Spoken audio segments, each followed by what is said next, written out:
I just want to tell you about an experience I had recently.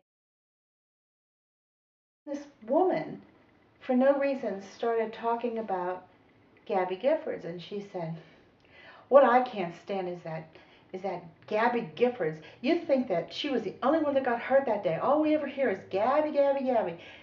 We never hear about anybody else." And she said, it gets on my nerves so bad. I can't even stand the sound of her voice." When she said that, it broke my heart. And I said, "That was a terrible tragedy." And she said, "I'm not saying it wasn't a tragedy. I'm just saying I'm sick of hearing about her. That's all we ever hear about." And I said, "Well, maybe we hear about her because she's actually trying to do something so that uh, things like that won't happen as often." And I said, "And as far as not being able to stand her voice, I'm sure she feels the same way." I said, Gabby was an intelligent, well-spoken congresswoman, and now she struggles to speak.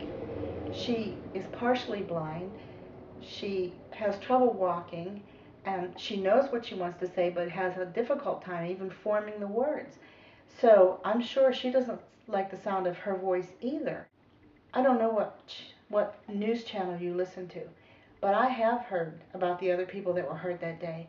I heard a lot about a little 9-year-old girl who wanted to be at that event, and her mom couldn't take her, so she went with a neighbor, and she was shot in the face and killed.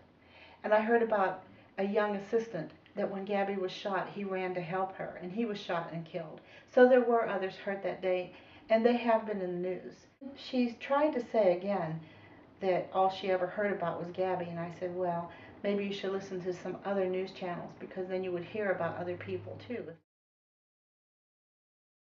I felt a little uneasy about going back in that room. I didn't know how the ladies were going to react to what I had done. So I looked in the window and it was full. There were so many people in there, and I thought, oh, I don't know how this will go. So as I came around the corner and walked in the door, they all perked up. They looked up and they said, "Hey, she's here. We thought you weren't coming. We're glad you're here." I went out and I saw that they had saved a seat at their table for me. So I got my food and I went over, and the conversation was sometimes about the same things as before, only this time it wasn't all hateful. It was positive and it was kind, and no one said anything about Gabby Giffords. I felt glad that I had done what I did, because so many times before I've been in a situation like that and I just kept quiet. And that's not the right thing to do, because you go away feeling bad. You feel like, why didn't I say something? People who talk the way Janice did do it because they can. It took me until that night when I was thinking about it to realize, hey, she was bullying me. She was bullying everyone in that room to feel the same way she did. And I don't think anyone in that room felt that way but her. Probably if somebody asked you, have you ever been bullied, you'd start to think about when you were in grade school or junior high or something like that. But you need to stop and think, when was the last time I was bullied? And I would guarantee you it's recent. For the first time in my life, I feel empowered to do the right thing now. I always knew what the right thing was, I just never did it. I don't know why. I don't know if it's a self-esteem issue.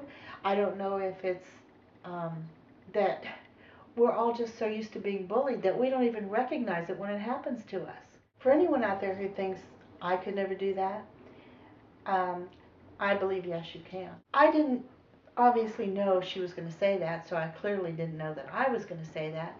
But when I began speaking, I was speaking from the heart. And when you do that, it comes out the way it's supposed to. Monday, when I went in there and was so well received, I realized that we don't have to be afraid. We don't have to fear confrontation, because it's not even actually a confrontation. Because most people who repeat that hateful stuff that they hear on TV haven't even thought about it. The other thing I learned is that it it's true. I heard our president say this, and it's true. If you can change a person, you can change a room. And if you can change a room, you can change a community. And it goes on and on. And that's how change happens. I know that because I experienced it.